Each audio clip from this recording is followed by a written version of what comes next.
আমরা এখনো সমুদ্রের জগতে প্রবেশ করতে পারিনি।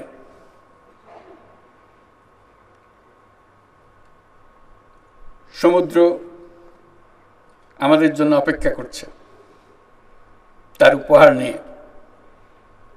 আমরা সেই উপহারটা তার কাছ থেকে আনতে যেতে পারিনি এখনো।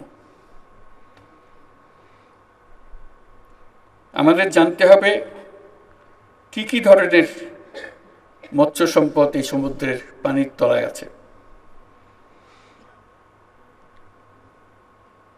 আমাদের বুঝতে হবে কেন আমরা এটা পারছি না। এই খাতটি আমাদের অর্থনীতির জন্য একটা নতুন বাংলাদেশ সৃষ্টি করতে পারে। এটা আমাদের দেশেরই অংশ। আমরা শুধু জমির অংশটা জানি, পানির অংশটার প্রতি আমাদের কোনো দৃষ্টি নাই। এটা জমির যে বাংলাদেশ তার চাইতে আরো বড় পরিমাণ দেশ আমাদের, কিন্তু আমরা অবহেলা করে যাই। সেটা যে আছে স্বীকারও করি না। সেটি সম্পদ নিয়ে অপেক্ষা করছে সেটাও আমরা স্বীকার করতে রাজি না।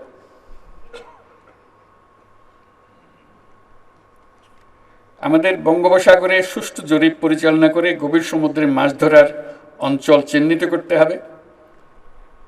এটা শুধু বেশি মাছ ধরার বিষয় নয়, এটা একটা ইন্ডাস্ট্রি গড়ে তোলার বিষয়। এটা শুধু আমরা খাবো তা না, পৃথিবীর অন্যান্য মানুষের দেশ আমাদের এই মাছ খাবে। আমাদের সেই সম্পদ আছে, শুধু হাত বাড়িয়ে নেওয়া। সে হাত বাড়িয়ে নেওয়াটা আমাদের হয়ে ওঠেনি এ পর্যন্ত।